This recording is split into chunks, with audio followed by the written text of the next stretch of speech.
Mengapa seseorang bisa melakukan atau mengalami penyimpangan seksual? Penyimpangan seksual itu bukan penyakit yang muncul karena fitrah. Penyimpangan seksual itu adalah penyakit yang muncul disebabkan karena lingkungan, disebabkan karena masalah psikologi, disebabkan karena masalah kebiasaan. Nah, itu faktor yang tentu memicu terjadinya atau munculnya penyakit terkait dengan penyimpangan seksual tadi.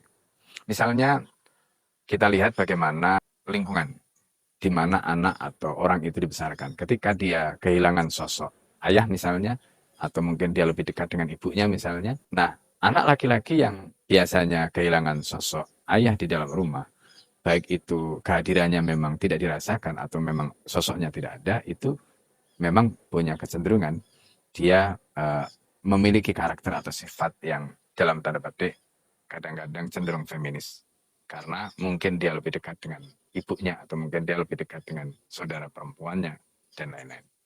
Nah, faktor ini tentu ikut berpengaruh. Faktor yang lain ya bisa jadi itu muncul karena ada faktor lingkungan. Misalnya dia pernah menjadi korban kekerasan atau hal-hal yang sejenis itu sehingga ada semacam dendam di dalam hatinya.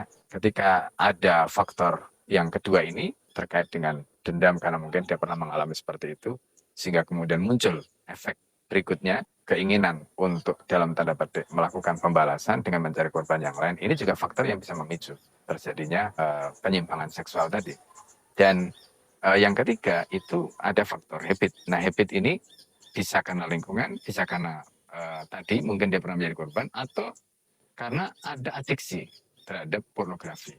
Nah, akhirnya itu mempengaruhi keinginan dia, naluri untuk mencoba, dan ketika dia ingin tahu, kemudian ingin mencoba, kemudian dia melakukan itu dengan, maka ini juga semuanya akan membentuk apa yang kemudian menjadi perilaku penyimpangan seksual tadi. Nah, semuanya itu tentu bisa diobati dengan memulihkan kesadaran melalui keimanan, melalui pendidikan yang kuat di dalam diri kita. Bagaimana kemudian ketakwaan tadi betul-betul ditanamkan, kemudian kontrol yang ketat, dan tentu kesadaran yang paling penting. Kesadaran untuk memperbaiki diri, kesadaran bahwa itu adalah merupakan dosa besar yang harus dihindari, dan kemudian hukumannya berat di sisi Allah Subhanahu wa taala. Semuanya itu insya Allah akan bisa mencegah perilaku penyimpangan.